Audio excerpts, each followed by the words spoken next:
Tout droit sorti de ma forêt enchantée, je suis là pour vous parler des actualités. Est-ce que je l'ai cherché pendant 1 heure, 5 minutes ou 10 secondes selon vous? Aux commentaires, vous me répondez à ça. Aujourd'hui, nous sommes là pour parler des actualités qui n'ont pas eu lieu la semaine dernière ou ce lundi. Donc c'est un petit peu les choses qui restent mais que j'avais envie de partager sur ma chaîne YouTube. Nous en avons pas mal, je pense que la vidéo ne va pas durer aussi peu de temps que d'habitude au niveau des vidéos du mercredi. Mais bon, tant mieux pour vous, vous me voyez plus longtemps. Je sais que ma beauté est incomparable, donc merci, ça me flatte déjà. Quoi qu'il en soit, comme à chaque fois, je vous laisse liker, commenter et vous abonner juste en dessous. Prenez-vous un truc à boire, levons notre tasse ensemble and let's get into the tea. Et pour moi, on est sur un café gigante latte. Et vous? Générique, j'ai assez parlé.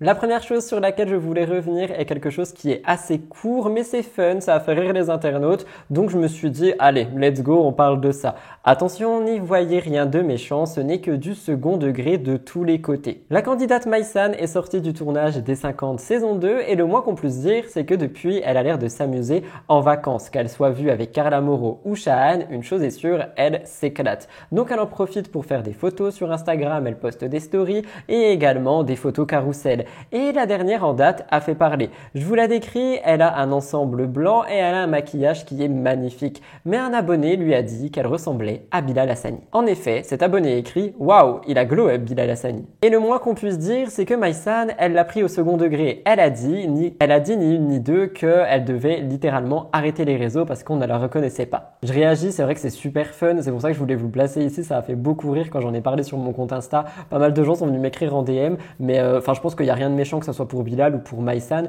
c'est juste qu'ils ont été comparés et que par conséquent, c'était assez fun. Je sais, il y a pire dans la vie, je trouvais ça drôle, je voulais commencer par ça. Tapez-moi dessus, je m'en fous.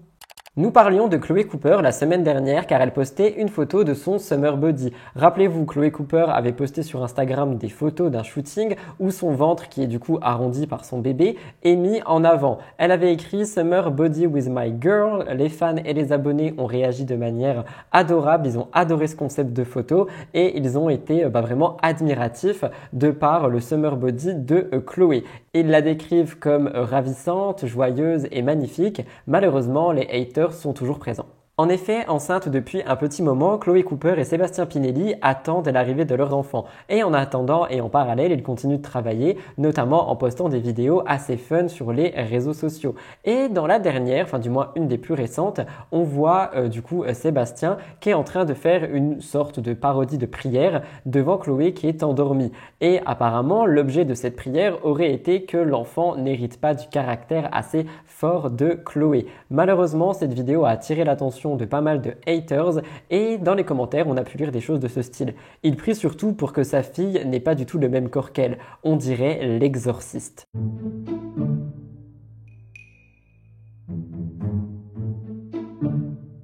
Je ne sais pas si on peut se rendre compte de la violence des mots qui sont employés. On dirait l'exorciste et il prie pour que sa fille n'ait pas le même corps qu'elle. Je trouve ça mais tellement méchant et horrible d'aller juste penser, commenter ça. Et il y a des gens qui le font quand même. Et malheureusement, Chloé, elle est habituée à ce genre de critiques, sauf que cette fois-ci, elle a réagi. Et elle a eu raison. En effet, elle a insisté sur le fait que l'éducation de sa fille sera beaucoup plus importante que son enveloppe corporelle. Elle a dit que sa fille sera belle, et non pas par rapport à son physique, mais par rapport à ce qui lui sera inculqué. Elle a dit qu'elle voulait vraiment élever sa fille pour qu'elle soit beaucoup plus gentille que ce genre de personne. Et elle dit à l'abonné qu'elle devrait avoir la même attitude. Pour réagir, je vous dirais que je trouve ça vraiment violent et horrible. Et en fait, c'est littéralement Internet sans cadre. C'est pour ça que je vous dis qu'on a beaucoup de choses qui se passent par rapport aux créateurs de contenu, aux influenceurs et tout, au niveau des lois, mais on peut encore recevoir ce genre de commentaires, d'insultes et tout. Et pour moi, je me dis, mais c'est pas possible, il devrait aussi y avoir des choses qui se bougent par rapport à ça. Je vous laisserai me dire ce que vous en pensez, mais quoi qu'il en soit, j'envoie tout mon courage à Chloé Cooper. Dylan Thierry, je n'ai même plus besoin de vous le présenter, seulement il continue son petit bout de chemin et la lumière est encore posée sur lui. Je fais de ces rimes aujourd'hui, appelez-moi, j'allais dire Gandhi, mais pas du tout. Pardon. Quoi qu'il en soit, Dylan Thierry a réalisé une interview pour Gossip Room et dedans, il parle de sa relation avec Booba. Il dit qu'au début, Booba et lui s'entendaient plutôt bien et qu'apparemment, Booba l'aurait encouragé à affronter le rappeur Sadek à Dubaï. Et Dylan précise que, en fait, vu qu'il n'a pas rejoint son combat contre les influx voleurs et tout ça, ça aurait poussé Booba à s'éloigner de lui. Et il dit qu'il n'a aucune raison de servir la cause de Booba et que ce n'est pas son esclave et qu'il n'a aucune raison de lui obéir. Selon Dylan, la véritable motivation de Booba dans sa guerre contre les influx voleurs, c'est vraiment tout est parti de cette fameuse montre avec Marc Blatta. Je vous ai raconté ça en mai 2022 et apparemment tout partirait vraiment de là. Dylan Thierry dit que Booba a un combat qui est quand même assez honnête et que il a du mal à le dire, mais c'est quand même un bon combat parce qu'il permet de ressortir pas mal de vérités et il est légitime. Mais malheureusement, comme moi et comme beaucoup d'autres gens, il pense que son combat est mal mené dans le sens où ce que Booba fait n'est pas forcément les choses qui sont à faire. Booba lui dit qu'il dénonce et que c'est tout ce qu'il veut faire. Mais parfois, ça peut se transformer en agression sur Internet, en harcèlement et j'en passe. Et par conséquent, c'est vrai qu'on peut comprendre le combat de Booba, mais moi je pense que encore une fois la forme n'est vraiment pas la bonne. Seulement voilà, contrairement à nous, Dylan Thierry lui il va plus loin et il attaque Booba, notamment, je cite officiel.fr, il mentionne une affaire impliquant Booba et Inès Sbero, accusant le rappeur d'avoir eu une relation avec elle alors qu'elle était mineure et il le traite de gros porc. Dylan critique aussi Booba pour s'être moqué de l'affaire sorcellerie de Carla Moreau et l'accuse de pratiques similaires au Sénégal. Donc les accusations qui sont là sont quand même assez graves et j'espère que ça va en rester là et que ça va pas juste faire un remue-ménage encore sur Internet. Quoi qu'il en soit, Dylan prend aussi la défense de Magali Berda. J'étais assez étonné, mais il dit que Booba s'acharne vraiment sur elle et que ce qu'il fait par rapport à Magali est excessif et il dit qu'il y a une différence entre dénoncer des comportements qui sont problématiques, abusifs, etc. et le harcèlement. Et là, selon Dylan, Booba harcèle bel et bien Magali Berda. Booba, faut savoir qu'au début on s'entendait bien. Il voulait que j'aille Sadek, un autre rappeur à Dubaï. Je l'ai pas fait, il s'est désabonné de moi. Et moi, je suis pas son pirate, je suis pas un larbin. C'est pas il me dit va je vais je reviens, oui, garde à vous, j'ai Sadek. Ce qui s'est passé, c'est que tu t'es tapé la honte de ta vie, parce que tu as mis une fausse montre. Marc Blatta a dit à tout le monde que tu avais une fausse montre. Tu as quitté les réseaux sociaux pendant 3 jours parce que tu avais la honte de ta vie d'avoir porté une fausse montre alors que tu avais 20 ans de carrière. Tu t'es caché pendant 3 jours et tu es revenu et tu nous as... Mais son combat est juste. Attention, moi je suis quelqu'un de correct. Son combat est juste. Il dénonce des vérités. Là où je suis pas d'accord avec lui, c'est le tous ces trucs-là. Quand par exemple il prend une photo de ma petite sœur et de mon père et qu'il la poste sur Twitter en disant mon père il ma petite sœur, là tu vas trop loin. Moi je viens pas d'une famille aisée, même si mon père il a toujours été bien financièrement. Il m'a jamais vraiment aidé, surtout quand j'étais plus jeune. En fait ça peut monter à la tête. Le fait de, j'avais 21 ans, j'ai fait Koh Lanta, 7 millions de téléspectateurs, du jour au lendemain, t'es vu par des millions. Du jour au lendemain, t'es vu par des millions de personnes. Tu prends des abonnés, tu prends une pastille bleue, tu prends des 15, 20, 30, 40, jusqu'à 200 000 euros par mois. Ouais, ça te monte à la tête, ouais. Ouais, tu te sens plus Là, il faut faire attention. Et c'est pour ça que tous les nouveaux qui commencent la télé ou tous les gens qui ouvrent des entreprises et qui commencent à être riches, soyez soutenus. Et il faut pas que ça vous monte à la tête parce que du jour au lendemain, ça peut s'éteindre. Il faut toujours garder les pieds sur terre, c'est important. Parce que moi, j'ai fait ces erreurs-là. J'ai pété plus haut que mon cul. J'ai manqué de respect à beaucoup de personnes. Je me suis plus senti bien évidemment. J'étais jeune, je me sentais tout permis, beau, riche, tu vois. Le mec, il volait, quoi. Ouais, faut faire attention. Il faut bien s'entourer. C'est très, très important. Honnêtement, je ne sais pas du tout ce qui était le but de cette interview. Il y a beaucoup de gens qui pensent que Dylan cherchait à faire réagir Booba. Je pense aussi que c'est ce qu'il cherche. Peut-être qu'il cherche un petit peu de bruit autour de lui vu qu'il est de retour. Malheureusement, je pense que si c'est ça qu'il cherche, ça va surtout le desservir parce que tu vas pas faire une interview en limite menaçant quelqu'un pour te dire vas-y, on va parler de moi. Quoique si je suis en train d'en parler finalement, Rudy. Mais quoi qu'il en soit, moi je rejoins vraiment Dylan Thierry sur le fait que le combat de Booba est bon mais qu'il est très mal mené. Je vous laisserai me dire ce que vous en pensez une fois de plus. Nous en avons parlé lundi et il est vrai que pas mal de personnes parlent de Lizzo, mais il faut savoir que le chanteur L'Homme Pâle est également attaqué par des accusations et une enquête a été ouverte le jeudi 3 août. Je vous explique, en 2020, il était accusé de des faits qui auraient pu avoir lieu à New York 3 ans plus tôt, en 2017. Selon les informations des médias ici actu.fr, des informations qui ont été confirmées par Le Parisien et par France Info, une enquête préliminaire du chef de a été confiée au 3e district de la police judiciaire après une plainte déposée en 2020 pour des faits survenus en 2017 à l'étranger. Les faits se seraient déroulés à New York. La plaignante serait une connaissance de L'Homme Pâle et elle aurait choisi de porter plainte 3 ans plus tard. On pouvait notamment voir le 19 juillet tout ça ressurgir lorsque Jenna Boulmedaïs a déclaré que les agissements de l'homme pâle étaient connus, illégaux, voire inhumains et que toute l'industrie musicale était au courant. Et vous vous en doutez, ça a créé une énorme polémique. La journaliste disait d'ailleurs « C'est le cœur en miettes que j'entends les fans hurler ces paroles de chansons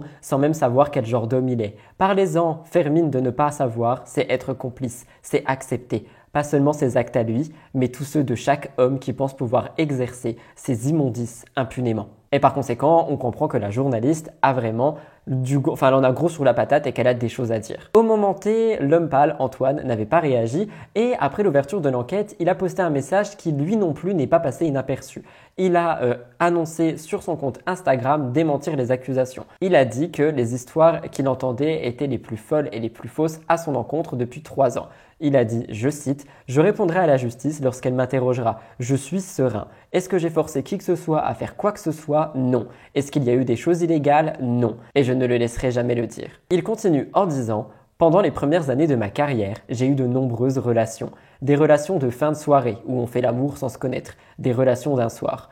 Et pour moi comme pour tout le monde, il peut y avoir des incompréhensions, des perceptions différentes. Il y en a dans ma vie comme dans celle de chacun et de chacune. Je sais ce que j'ai fait et ce que je n'ai pas fait. Je sais que je n'ai rien à cacher et aucune raison de me cacher. » Et je vous le dis tout de suite, les mots qu'il a choisis ne sont pas du tout passés et c'est vrai qu'il en a pris plein la tronche après ça. Mais vous le savez, je supporte pas le harcèlement, etc.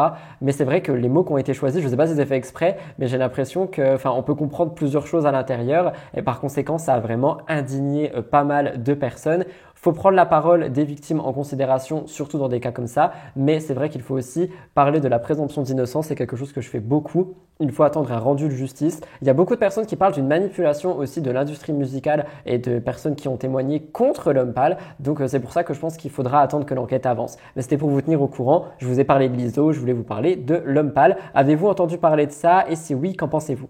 Je voulais vous parler de cette actualité parce que ça va faire un petit peu du bien. Je sais que vous allez sourire en entendant ça. Je suis passé sur Facebook et je suis tombé là-dessus. Ça mérite une petite place dans une de mes émissions. Le vendredi 28 juillet, un streamer, BMS Nata, s'est amusé à filmer et à diffuser en fait sur Twitch en stream son quotidien en tant que caissier pour les enseignes Carrefour. Durant le week-end, sa rediffusion de stream a pris vraiment pas mal d'ampleur sur les réseaux sociaux et c'est un live qui du coup a eu vraiment un énorme succès. Et son audience est passée de 1080 followers à plus de 20 000 avec énormément de spectateurs simultanés. Depuis, il fait partie du collectif BMS, un groupe de streamers e-sport. Mais ce succès, en fait, il le doit à un de ses abonnés parce que cette personne avait repris les meilleurs moments du live, en fait, et il avait tout posté sur Twitter et sur les réseaux sociaux et par conséquent, ça a fait connaître cette chaîne Twitch. Malheureusement, les magasins Carrefour ont aussi entendu ça et ils l'ont convoqué et il a eu très peur. Il a dit « J'ai cru que j'allais vomir de stress. Dans ma tête, j'étais trop content du live et en même temps, je me suis dit « Ok, là c'est fini, maintenant je n'ai plus de carrière. Ils vont m'éteindre et ils vont me poursuivre, c'est terminé. » Au final, rien de mal. L'enseigne voulait juste comprendre ce qui se passait sur les réseaux sociaux et pour réagir, je vous dirais que je trouve ça totalement ouf et que j'aime trop ce genre d'actu, de choses qui se passent. En fait, ça fait sourire et on est sur des choses qui sont vraiment cool et c'est pour ça que je voulais vous en parler. J'ai vu ça passer sur Facebook, je me suis dit « Rudy, mets-le dans une vidéo, même s'ils aiment pas, tant pis. » Ne vous inquiétez pas, je termine l'émission avec 2 grosses actus de télé-réalité. Dans C'est la famille, le couple Tanti occupe une grosse place, notamment avec leur thérapie de couple. Il faut rappeler que Manon et Julien forment l'un des couples les plus suivis de la télé-réalité française. Ils se sont mis ensemble en 2016 lors de Moundir et les apprentis aventuriers. C'était la toute première édition. Depuis, ils ont fondé une famille, ils ont déménagé à Dubaï, etc., etc., etc. Mais vous le savez, leur couple, il est rythmé par pas mal de crises. D'ailleurs, comme nous le voyons dans l'émission C'est la famille, ils ont traversé des périodes difficiles. Et suite à une séquence qui a été très dure à regarder pour Manon, elle a pris la parole. Dans l'émission, on voit que les choses ne vont pas très bien entre Manon et Julien. Et notamment dans leur vie amoureuse. C'est la raison pour laquelle ils font une thérapie de couple, chose que je conseille à tous les couples et à toute personne qui a envie d'en apprendre plus sur soi, d'en apprendre plus sur pourquoi est-ce qu'on peut sentir mal pour quelque chose, pourquoi est-ce que notre couple peut freiner, etc. N'hésitez vraiment pas. Et il y a une séquence qui a particulièrement choqué Manon et ça l'a rendue très triste même après la rediffusion. Je vous laisse regarder la séquence, on en discute. Malheureusement, je n'ai pas retrouvé la séquence, mais pour vous expliquer, à l'intérieur, Julien Tanti prononce le mot divorce qui a rappelé à Manon pas mal de disputes qu'ils avaient eues dans le passé. Donc ça a fait ressurgir des émotions très négatives, certainement beaucoup de tristesse. Vous allez voir dans sa story qu'elle va expliquer mieux que moi la situation, mais je n'ai pas retrouvé la séquence, donc je suis désolé. Bon visionnage, c'était Rudy Post-Montage. Comme vous l'avez entendu, c'est une séquence assez hard et Manon s'est confiée sur ce qu'elle a ressenti après avoir revu ces images sur elle et son mari. Et dans sa story Snap, elle a dit qu'elle a été affectée au point d'être triste après avoir regardé les images. Elle s'est rendue compte que son couple traversait vraiment des périodes très difficiles et surtout, elle voulait assurer à ses abonnés qu'elle aurait préféré montrer des moments beaucoup plus fun, des moments beaucoup plus complices avec Julien. Elle dit qu'elle aime toujours Julien, quoi qu'il arrive, et d'ailleurs, elle est vraiment opposée à tous les conseils qui lui disent que si elle n'est pas heureuse, elle devrait quitter son mari. Elle ne veut pas faire ça. Pour elle, la séparation, c'est pas la solution à un problème. Elle dit, je suis persuadée que mon mari m'aime. On ne s'aime pas forcément de la bonne manière. On a tous les deux de gros défauts. On essaye de travailler dessus et on essaye de ne pas en finir. On ne veut pas se séparer. Je vous laisse regarder. Coucou tout le monde, bon je vais répondre à quelques-unes de vos questions, de vos commentaires. Je n'étais pas présente aujourd'hui parce que déjà ce matin je me suis réveillée, je n'étais pas dans un bon mood. Je me suis endormie triste et je me suis réveillée triste. Et après au long de la journée, ça va mieux. J'ai fait plein de choses, donc j'étais un peu occupée. Triste parce que effectivement les épisodes de C'est la famille de avant-hier, hier, aujourd'hui, demain, enfin voilà, de cette semaine, ils sont pas terribles. Encore une fois, je m'en fiche dans le sens où j'assume que dans mon couple, ça va pas. Et que malheureusement, je vous montre dans C'est la famille, j'aurais aimé vous montrer des choses plus positives et éviter de vous casser la tête avec mes problèmes de couple, mais bon, malheureusement, c'est mal tombé et encore une fois, c'est pas calculé, donc voilà, on contrôle pas trop. Un peu triste aussi parce que c'est vrai que cette nuit, j'ai fait des rêves, je raconte jamais mes rêves, il faut pas raconter ses rêves ni ses cauchemars, mais des rêves très précis, très, je dirais, très perturbants. Voilà, un petit peu autour de tout ça, un petit peu autour de ce qui s'est passé dans C'est la famille, et très réel, voilà. Donc je me suis réveillée dans un très mauvais mood. Et là, je vois dans le message, c'est un message adorable, j'en ai reçu plusieurs comme ça, et merci déjà de me féliciter de la maman que je suis par rapport à mes enfants, ça me touche énormément. Et je reçois beaucoup de messages aussi qui me disent, en gros, arrête de rester, de subir, si t'es pas heureuse, en gros, faut partir. Ça, j'en ai conscience. Voilà, j'en ai conscience, je sais qu'on dit aussi pareil à Julien, je sais que tout le monde donne un peu son avis, ce qui est tout à fait normal. Mais encore une fois, si je reste, c'est parce que j'aime mon mari. Je suis persuadée que mon mari m'aime aussi. On ne s'aime pas forcément de la bonne manière, on a tous les deux de gros défauts, on essaie de travailler dessus. Et on essaye de pas en finir à se séparer parce qu'on n'a pas envie de se séparer. Et même si en ce moment, depuis quelques mois, on n'est pas forcément heureux tout le temps, je disais, j'ai conscience que je ne suis pas forcément tout le temps heureuse, que lui non plus d'ailleurs, et que pourtant, on a conscience qu'on a tout pour être heureux. Voilà. Dieu merci, on ne manque de rien, on a 2 enfants incroyables, on a la santé. En fait, j'ai pas envie de baisser les bras, pas tout de suite, pas maintenant, pas comme ça. Pas pour des trucs débiles, pas pour des embrouilles qui ont ni tête ni queue ni sens, je sais pas comment on dit. Comme vous le voyez, la tristesse n'est pas plus forte que son couple et elle veut vraiment le sauver. Donc elle fait tout pour arranger les choses entre les deux à chaque fois, peu importe les défauts de l'un et de l'autre. Elle dit aussi qu'elle ne reste pas que pour les enfants comme le disent certaines rumeurs. Elle dit qu'il vaut mieux avoir des parents heureux séparés que des parents ensemble malheureux. Et je réagis notamment en vous parlant de Laura et Nico. Je sais qu'il y a beaucoup de gens qui pensent que tout ceci est fake et que c'est impossible qu'ils s'entendent aussi bien. Pourtant, moi je le crois et je pense qu'il y avait juste tout simplement plus d'amour entre eux et j'ai failli casser mon setup. Qu'ils ont pris la meilleure des décisions en se séparant et ça fait du bien je pense pour Zlatan et il va grandir dans un meilleur environnement que s'ils étaient restés ensemble et que malheureusement ça n'aurait pas aidé. Quoi qu'il en soit, Manon fait également savoir ce qu'elle reproche à Julien. Apparemment, elle se sent très mal par rapport à son ingratitude, son indifférence, son absence également parce que son mari, selon elle, n'est pas assez attentionné. Et en fait, elle a l'impression souvent d'être seule dans ce couple alors qu'ils sont quand même mariés. Manon dit qu'ils sont tous les deux responsables quand il y a des crises et que surtout, en fait, ils ont une communication qui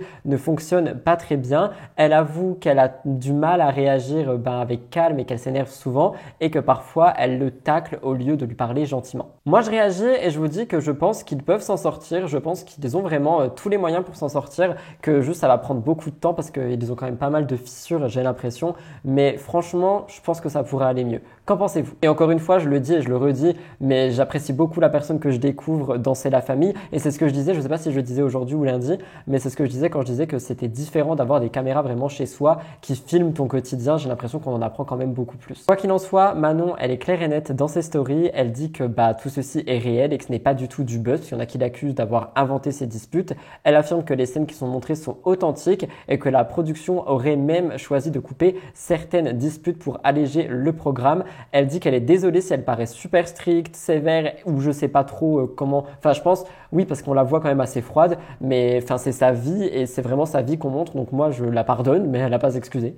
Mais ce n'est pas tout parce que Manon a aussi vécu une mésaventure dernièrement. En fait, elle n'était pas avec ses enfants, ils étaient en vacances à Dubaï et Manon a laissé Thiago avec sa nanny. Cependant, la nanny a appelé et l'enfant n'écoutait pas celle-ci. Donc Manon a demandé Thiago au téléphone, elle a commencé à l'engueuler et à ce moment-là, elle se rend compte que quelqu'un est en train de la filmer à son insu et que la personne filme cette scène. Elle se dit que ça y est, ça va être posté sur les réseaux, que tout le monde va dire que Manon maltraite Thiago ou j'en sais rien. Et surtout, en fait, elle ne comprend pas et ça l'a mis vraiment mal à l'aise. Pourquoi est-ce qu'on te filme à ton insu? Elle a donc insisté auprès de cette jeune femme pour qu'elle supprime la vidéo. Manon ne comprend pas pourquoi est-ce qu'on a fait ça à part être malveillant et je vais réagir et j'ai vu beaucoup de gens dire que oui mais de toute façon elle est publique donc c'est normal qu'elle se fasse filmer, photographier à son insu et tout ça, mais non c'est pas normal, ces gens ont le droit à une vie privée quand même et c'est vrai qu'il y a beaucoup de gens qui pensent que c'est normal vu que t'es connu d'être vraiment filmé et épié par tout le monde, mais moi je suis pas du tout d'accord, c'est pas normal, elle a le droit de vivre et de circuler sur la planète Terre sans qu'on filme ses moindres faits et gestes, surtout que je pense également qu'on est sur quelqu'un qui a peut-être voulu lui faire du tort. Il me semble qu'elle a réagi en story, je vous laisse regarder et nous passerons à la suite. Bon, hier j'ai mis une photo où j'ai écrit que j'étais choquée, mais je préférais vous expliquer avec un peu de recul aujourd'hui et tout. En fait, il y a trop de trucs qui m'ont pris la tête hier. Il y a beaucoup de personnes, en fait, je me rends compte, qui essayent de filmer, mais d'être mal intentionnées. C'est-à-dire que si je suis... là, par exemple, quand on était à Bagatelle, hier, j'ai vu qu'il y avait des petites filles qui me filmaient et tout, c'est trop mignon, je suis la première à dire mais si tu veux viens, si t'es timide viens on fait une photo et tout, y a pas de souci. Mais là, donc on est à Bagatelle, il y a de la musique à fond et je vois que ma nanny m'appelle. Nous nos enfants ils étaient avec d'autres enfants, ils s'éclatent, ils sont en vacances avec c'est des gangs d'enfants, de nanny, ils font plein de trucs, le cirque, les manèges, bon plein de trucs, plein d'activités. On leur a fait un beau programme et ils sont tout un gang d'enfants. Bref, et je vois que ma nanny m'appelle. Et franchement, c'est rare qu'elle m'appelle. Si elle m'appelle, c'est qu'il y a un souci ou c'est qu'il y a quelque... Voilà, elle m'appelle pas pour rien. Je vois qu'elle m'appelle, je vois au moins 4 appels en absence. Donc je vais aux toilettes, exprès là où il n'y a pas de musique, pour pouvoir communiquer, pour pouvoir savoir ce qui se passe. Donc je disais, la nanny m'appelle et elle me dit que Thiago n'écoute pas, que vraiment il est pas sage. En fait, bon, d'un côté je comprends parce que c'est son premier jour de vacances et qu'il a retrouvé tous ses potes et tout, et que forcément il est excité. Il a retrouvé tous ses potes de Dubaï, trop bien. Moi j'aurais aimé à 5 ans partir en vacances avec mes parents et avoir toute la journée des activités avec tous mes potes de Dubaï. Mais d'un autre côté, en fait, la règle numéro 1, c'est d'écouter. Que ce soit les parents, ou si nous on n'est pas là, que ce soit la nanny, ou peu importe, c'est d'écouter la personne adulte qui est avec lui. Parce que voilà, il a que 5 ans et qu'il ne peut pas courir partout comme ça et pas écouter. Donc, je suis aux toilettes pour mieux entendre, mais la vérité, il y a quand même de la musique à fond. Donc je suis obligée de bien me coller l'oreille, de parler peut-être un peu fort. Et donc je lui dis Thiago, je te préviens, en gros voilà, je le gronde.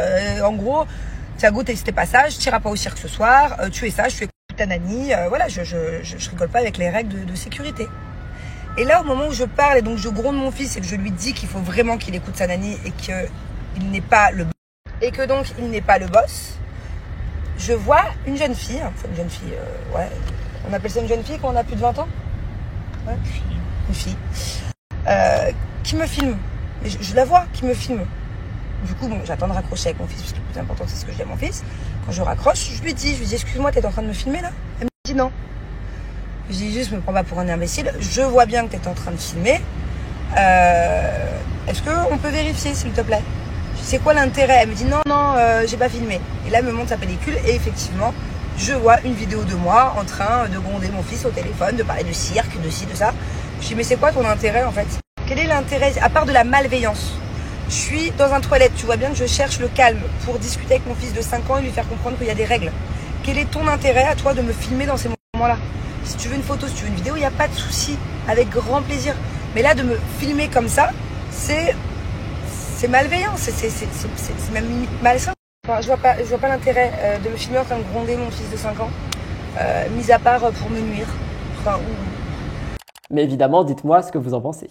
Dernière actualité, et je termine cette émission par essayer de comprendre un peu ce qui se passe avec Vanessa Lawrence, un peu de contexte et de connaissances, parce qu'il y a beaucoup de gens que je pense qui ne la connaissent pas. En 2021, Vanessa Lawrence a été confrontée à des rumeurs assez choquantes concernant sa santé et son mode de vie. En effet, c'est Aquababe qui avait lancé ces rumeurs. Il avait dit qu'elle avait été hospitalisée et que tout ceci aurait été dû à une consommation de drogue. Trigger warning, Rudy. Les rumeurs sont allées assez loin parce qu'on pouvait entendre notamment des bruits de couloir par rapport à des crises de paranoïa, des hallucinations. Aquababe a dit que Vanessa avait une réputation dans le milieu de la télé-réalité par rapport à ses usages de stupéfiants. Attention, ce sont des rumeurs, les rumeurs d'Aquababe, mais ça nous sert quand même de contexte. Vanessa Lawrence avait pris la parole par rapport à ça plus d'une fois. Elle avait nié avoir fait une overdose, elle avait dit qu'elle était en pleine forme et finalement, tout le monde a commencé à la lier à des problèmes de drogue, etc. Dès qu'on entendait Vanessa Lawrence, on pensait drogue et elle a dit qu'elle voulait juste changer de vie. Donc, elle a voulu construire une maison dans le sud de la France et repartir à zéro. Et d'un côté légal, elle avait aussi dit qu'elle voulait prendre des mesures. Je crois qu'elle avait porté plainte, je sais plus, pour diffamation contre les blogueurs pour tout simplement tout ce qui se passait parce qu'il y avait pas mal de rumeurs autour d'elle et selon elle, ça la dérangeait beaucoup parce que c'était faux. Mais il y a peu, de nouvelles choses sont sorties et les internautes se sont de nouveau inquiétés. La blogueuse Lily Lapestouille, que je vous conseille vivement, a suscité une vague d'inquiétude sur son compte Instagram. C'est une blogueuse que j'adore, je vous la mettrai dans la barre d'infos, n'hésitez pas à aller la suivre. Vanessa semblait être dans un état de détresse dans la vidéo qu'elle a postée et elle parlait apparemment d'une agression. Elle s'adresse de manière directe à une personne qu'on ne voit pas et elle exprime un désir de se débarrasser de pas mal de choses. Vanessa Lawrence a fait savoir qu'elle avait l'intention de se réfugier en République dominicaine avec ses amis pour se détendre, d'après ce qu'on entend dans la vidéo. Elle dit apparemment que la personne qui est là l'harcèle et qu'elle veut dévoiler son visage publiquement. Elle a laissé des messages énigmatiques, on pouvait comprendre, je sais que tu regrettes, c'est du matériel, le vol et le vol c'est autre chose, je ne t'ouvrirai pas la porte. Donc en fait, on a des messages qui sont très lourds d'accusations, on ne sait pas exactement ce qui se passe, il y a des gens qui comprennent pas trop, il y a beaucoup de questions autour de ça et c'est pour ça que c'est pas vraiment une actu mais plutôt un message d'inquiétude. Je vous laisse regarder. Je vais pas te répondre en privé, je vais te répondre en public. Tu t'excuses, merci beaucoup. Mes affaires, je ne les veux plus. Fais-en ce que tu veux. Tu vas assumer ce que tu as fait. J'ai décidé d'aller kiffer avec mes potes en République dominicaine.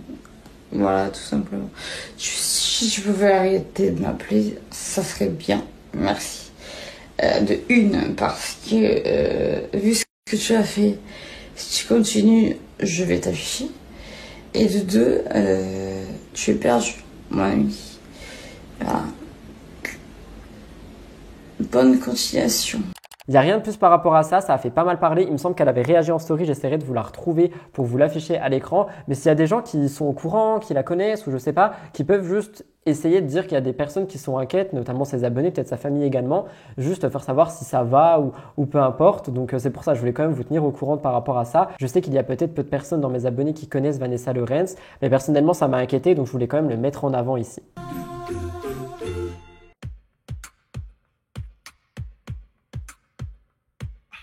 Voilà tout le monde pour votre deuxième Spill the Tea. J'espère sincèrement qu'il a pu vous intéresser et vous plaire. Si c'est le cas, on n'oublie pas de liker, commenter et s'abonner juste en dessous. Rejoignez-moi sur tous les réseaux sociaux. En ce qui me concerne, je vous laisse là. Je vous fais plein de gros bisous. Je vous retrouve vendredi pour une vidéo people et dimanche pour MTT. Je vous embrasse. Merci pour votre fidélité. Bye guys and love you.